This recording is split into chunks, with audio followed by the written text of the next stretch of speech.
लोहजंग की कथा। इस पृथ्वी पर भगवान श्री कृष्ण की जन्मभूमि मथुरा नगरी है। वहाँ रूपनिका नाम की एक वेश्या रहती थी। उसकी माँ मकरदष्टा बड़ी ही कुरूप और कुबड़ी थी। वो कुटनी का कार्य भी करती थी। रूपनिका के पास आने वाले युवक उसकी माँ को देखकर बड़े दुखी होते थे। एक बार रूपनिका पूजा करने मंदिर में गई। वहाँ उसने दूर खड़े एक युवक को देखा। युवक ने भी रूपनिका को देखा और देखते ही वह उस पर आसक्त हो गया। वह उसे प्राप्त करने के लिए विचार करने लगा। बेचारा युवक आया तो था पूजा करने, किंतु वेश्या पर मर मिटा।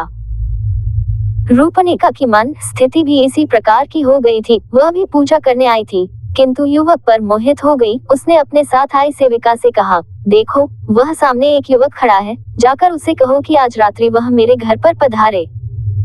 सेविका युवक के पास गई और बोली, युवक, वह सामने मेरी स्वामिनी रूपनिका खड़ी है। उन्होंने आज रात्रि आपको अपने घर आमंत्रित किया है। आप अवश्य आने की कृपा करें। ये सुनकर युवक बोला, मुझे इसमें कोई आपत्ति नहीं है, किंतु मैं लोहजंग नाम का एक निर्धन ब्राह्मण हूँ। जबकि रूपनिका के पास केवल धनवान ही जा सकते हैं। ऐसी स्थिति में मैं वहाँ कैसे आ सकता हूँ? मेरी स्वामिनी आपसे धन नहीं चाहती। आप केवल उनके निवास स्थान पर आ जाएं, यही बहुत है। यदि ऐसी बात है तो आज रात्रि मैं अवश्य जाऊंगा। सेविका ने सारी बात रूपनिका को बताई। पूजा करने के बाद रूपनिका अपने घर पहुंची और उस युवक के ध्यान में डूब गई। संध्या होने पर वह उसकी प्रतीक्षा में बैठ गई। लोहजंग निश्चित समय पर रूपनिका के पास पहुंच गया। मकरदष्टा को बड़ा आश्चर्य हुआ, क्योंकि उसने रूपनिका को काफी समझा बुझाकर मंदिर भेजा था। लोहजंग को आया देख रूपनिका प्रसन्नता के साथ उसे अपने शयन कक्ष में ले गई। उसने अपनी माँ की भी कोई परवाह न की। लोहजंग के साथ सहवास करने से रूपनिका को अपार आनंद प्राप्त हुआ था। वह अपने जीवन को धन्य समझने लगी। उसने अन्य युवकों से संबंध तोड़ लिए और केवल लोहजंग की होकर रहने लगी। लोहजंग भी आनंद पूर्वक उसी के घर में रहने लगा। अपनी कन्या के इस व्यवहार से मकरदष्टा बड़ी दुखी थी। कहाँ वह नगर भर की वेश्याओं को प्रशिक्षण देती थी और कहाँ उसी की पुत्री उसके वश से बाहर हो गई। उसकी कुछ समझ में नहीं आ रहा था कि क्या करे। एक दिन वह रूपनिका से बोली, पुत्री, इस दरिद्र को तुमने क्यों पाल लिया है? मनुष्य भले ही मुद्रे का स्पर्श कर ले, किंतु वेश्या निर्धन का स्पर्श नहीं करती। सच्चे प्रेम और वेश्यावृत्ति का आपस में कोई संबंध नहीं है। प्रेम बंधन में उलझ जाने वाली वेश्या की चमक संध्या के समान शीघ्र नष्ट हो जाती है। वेश्या केवल धन के लिए प्रेम का नाटक करती है। मेरा कहा मानो, इस दरिद्र ब्राह्मण से पल्ला छुड़ा लो, अन्यथा तुम स्वयं अपने पांवों पर कुल्हाड़ी मार लोगी। माँ की बातें सुन रूपनिका को बड़ा गुस्सा आया। वह कहने लगी, माँ, चाहे तुम कुछ भी कहो, मैं इसे नहीं छोड़ सकती। मैं इसे प्राणों से भी अधिक चाहती हूँ। मेरे पास धन की कमी नहीं है और फिर इतने धन का मैं करूंगी भी क्या? तुम बहुत बड़बड़ कर रही हो। अब भविष्य में इस प्रकार की बातें मत करना। पुत्री को विद्रोह पर उतरी हुई जानकर मकरदष्टा मन मसोस कर रह गई। वह किसी प्रकार लोहजंग को निकाल बाहर करने की योजना बनाने लगी। कुछ दिन बाद मकरदष्टा ने कुछ सशस्त्र सैनिकों के साथ जाते हुए एक राजकुमार को देखा। उसके पास जाकर वह बोली, राजकुमार, मेरे घर पर एक निर्धन कामुक ब्राह्मण ने अधिकार कर लिया है। मैं आपसे प्रार्थना करती हूँ कि आप उसे किसी भी प्रकार निकाल बाहर करें। इसके बदले में आप मेरी पुत्री के साथ आनंद पूर्वक विहार कर सकते हैं। प्रजा की रक्षा करना अपना कर्तव्य समझ राजकुमार ने उसकी बात स्वीकार कर ली। वह रूपनिका के घर गया। संयोग से उस समय रूपनिका मंदिर गई हुई थी और लोहजंग भी घर पर नहीं था। कुछ ही समय बाद जब वह लौटा तो राजकुमार के सैनिक उसे पीटने लगे। वह वहां से भागने लगा तो सैनिकों ने उसे नाले में गिरा दिया। जान बचाकर किसी तरह वह वहां से भाग खड़ा हुआ। लौटने पर रूपनिका ने घर की दशा देखी और जब उसे सब कुछ ज्ञात हुआ तो वह बहुत दुखी हुई। फिर राजकुमार को भी लगा कि उसने जो कुछ किया वह उचित नहीं था। तब उसने रूपनिका के भोग का विचार छोड़ दिया और वहां से निकल पड़ा।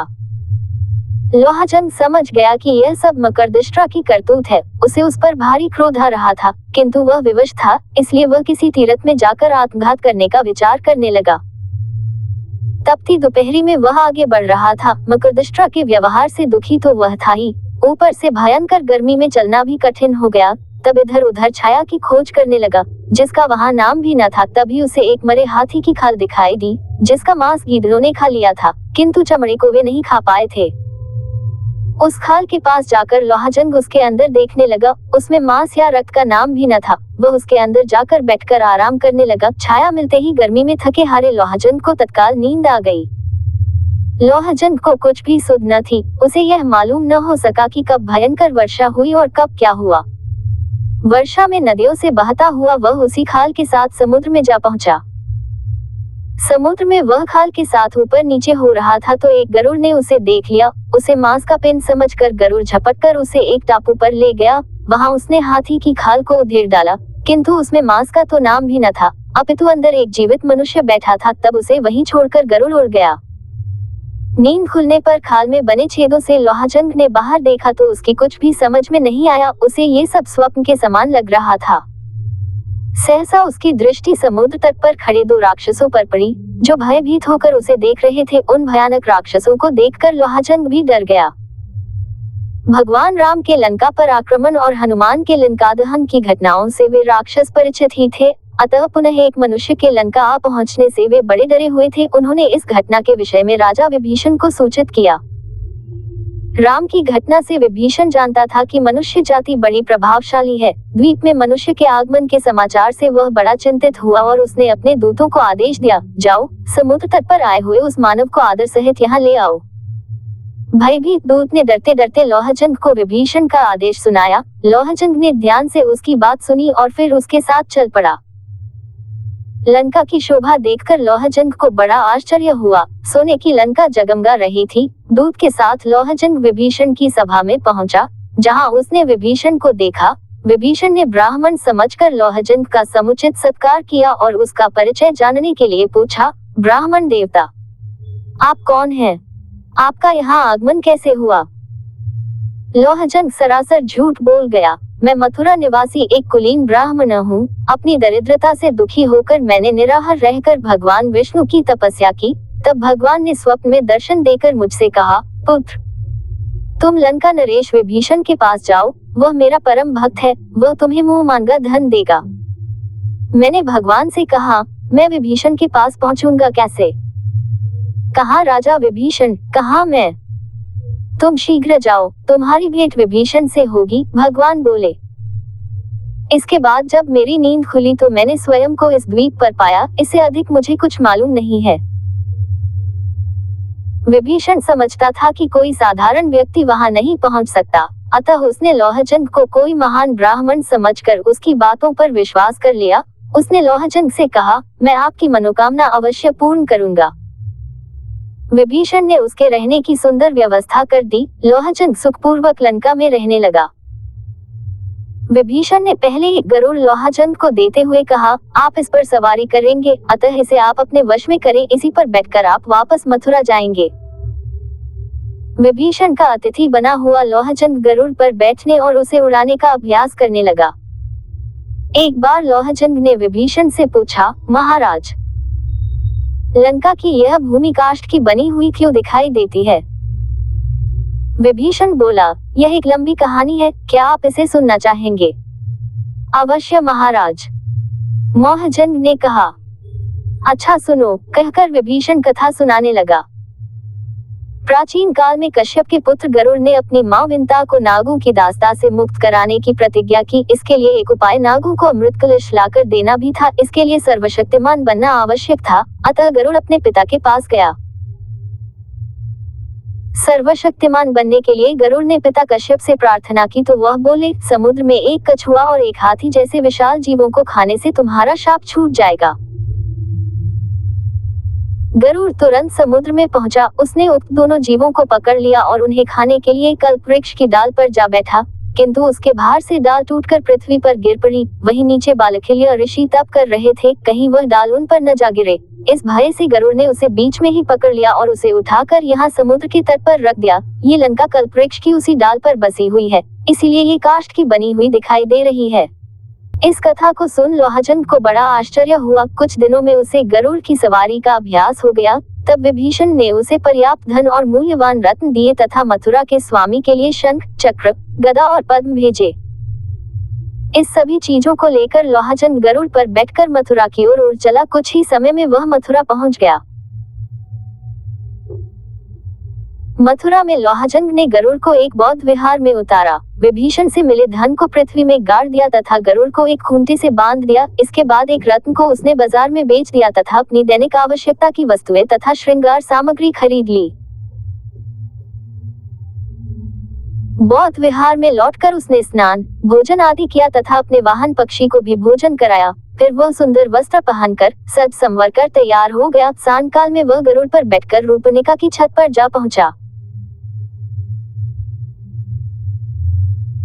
वहां जाकर उसने एक विशेष प्रकार की आवाज की तो रूपनिका उसे देखने के लिए बाहर आई। उस समय लोहजंग शंख चक्र आदि युक्त भगवान विष्णु के वेश में था। उसे देखने पर रूपनिका ने उसे भगवान विष्णु ही समझा। लोहजंग ने उसे अपना वास्तविक परिचय नहीं दिया और बोला, मैं भगवान विष्णु तुमसे मिलने आया हूँ। रूपनिका उसे प्रणाम करते हुए बोली, भगवान आपने बड़ी कृपा की, आइए विराजिए। अपने वाहन पक्षी को वहीं बांधकर लोहजंग रूपनिका के कक्ष में चला गया। कुछ समय उसके साथ बिताने के बाद लोहजंग गरुड़ पर बैठकर अपने निवास स्थान पर चला गया। इसके बाद रूपनिका को बड़ा हर्ष होने लगा। उसे अपने भाग्य पर बड़ा गर्व हुआ कि वह भगवान की प्रेमिका बन गई है। वह समझने लगी कि साक्षात विष्णु की प्रेमिका बन जाने से वह स्वयं भी देवी बन गई है और अब उसे मनुष्यों से बातें भी नहीं करनी चाहिए। अतः रूपनिका ने लोगों से बोलना भी छोड़ दिया। वह अंदर ही पर्दे में रहने लगी। उसके इस व्यवहार से उसकी माँ को आश्चर्य होना स्वाभाविक ही था। इसका कारण जानने के लिए माँ ने पुत्री से पूछा, बेटी तुमने बोलना क्यों छोड़ दिया है? माँ द्वारा बार बार पूछे जाने पर रूपनिका ने सारी बात उसे बता दी। कुटनी माँ को पहले पुत्री की बात पर विश्वास न हुआ, किंतु जब रात्रि में लोहजंग गरुड़ पर बैठकर पुनः आया तो उसने स्वयं देख लिया, अतः उसे विश्वास करना ही पड़ा।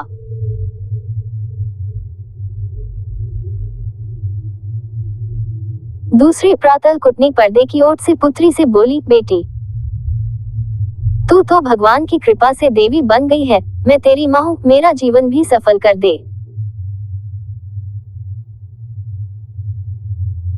रूपनिका कुछ न बोली तो माँ ने पुनः कहा, बेटी मैं बूढ़ी हो गई हूँ, अब मुझे संसार का कोई मोह नहीं रहा। मैं इस शरीर से स्वर्ग जाना चाहती हूँ, इसके लिए तू भगवान से मेरी सिफारिश कर दे।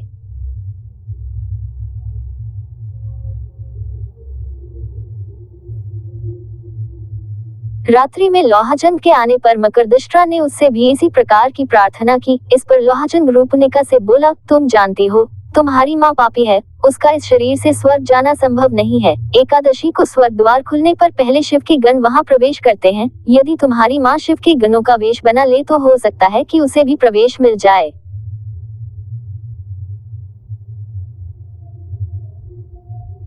इसके लिए हमें क्या करना होगा? रूपनिका ने पूछा। उसका सिर 5 जगह से मुंडवाकर 5 चोटियां रखनी होंगी, गले में हादियों की माला पहनानी होगी तथा आधे शरीर में काजल और आधे में सिंदूर पोतना होगा, तभी उसे शिवगणों में मिलाया जा सकेगा। उसके ऐसा करने पर ही मैं कुछ कर सकता हूँ।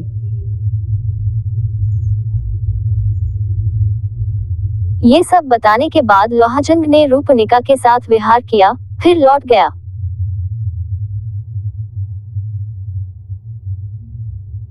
रूपनिका ने यह उपाय अपनी माँ को बताया तो वह ऐसा करने के लिए सहमत हो गई। एकादशी के दिन उसने नाई बुलवाया और लोहजंग के बताए अनुसार सिर मुंडा कर तैयार हो गई तथा रात्रि होने की प्रतीक्षा करने लगी। यथासमय लोहजंग वहां आया। उसने रूपनिका के साथ रमन किया। इसके बाद जब वह जाने लगा तो रूपनिका ने अपनी माँ को उसके साथ भेज दिया।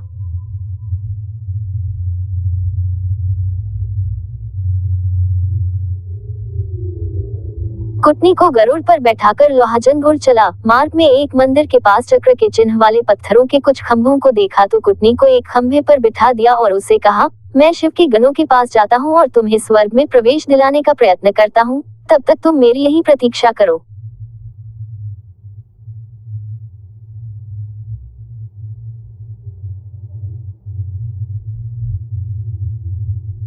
बुढ़िया कुटनी को वहां बैठाकर लोहजंग उड़ गया। आगे एक मंदिर में रात्रि जागरण हो रहा था। लोग कीर्तन कर रहे थे। लोहजंग आकाश से ही उनसे बोला, भक्तों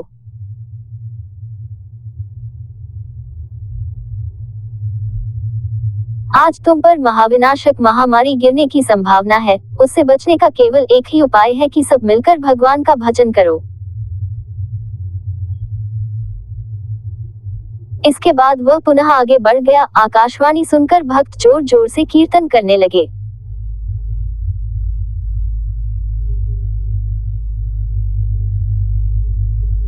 इसके बाद लोहाचंद अपने निवास स्थान पर गया। अपने वाहन को एक खूंटे से बांधकर उसने अपना भगवान का वेश उतार दिया तथा इसके बाद वह स्वयं भी कीर्तन करने वालों में जा मिला।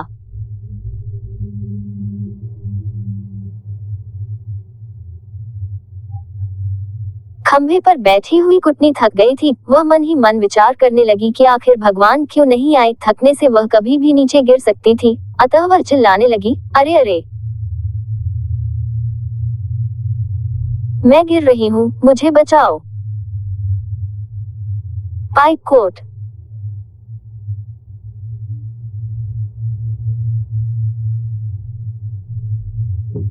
कीर्तन करते लोगों ने उसका चिल्लाना सुना तो उसे महाविनाशक महामारी समझा, अतः वे बोले, नहीं नहीं, मत गिरो।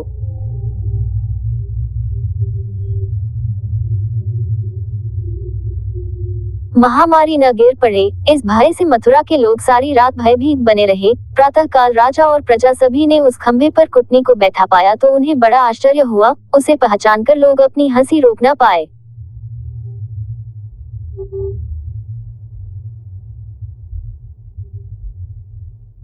इस सूचना के मिलने पर रूपनिका भी वहां आई। अपनी मां को इस स्थिति में देख वह आश्चर्य में डूब गई। किसी प्रकार कुटनी को खंभे से नीचे उतारा गया। पूछने पर उसने अपने साथ बीती सारी घटना लोगों को कह सुनाई। लोगों ने इसे सिद्ध पुरुष द्वारा किया गया एक मजाक समझा। सभी कहने लगे, इस कुटनी ने कई युवकों को ठगा है। चलो, आज कोई इसे ठगने वाला भी मिल गया, निश्चय ही वह कोई पहुंचा हुआ व्यक्ति होगा।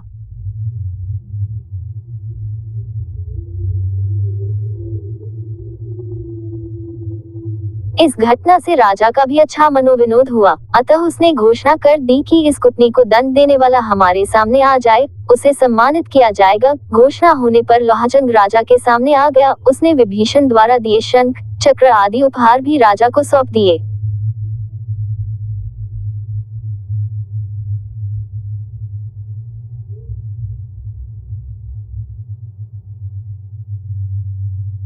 इसके बाद लोहाचंद का सम्मान किया गया और उसकी शोभा यात्रा निकाली गई। चारों ओर उसकी चर्चा होने लगी। राजा ने रूपनिका को वेश्यावृत्ति से मुक्त कर दिया।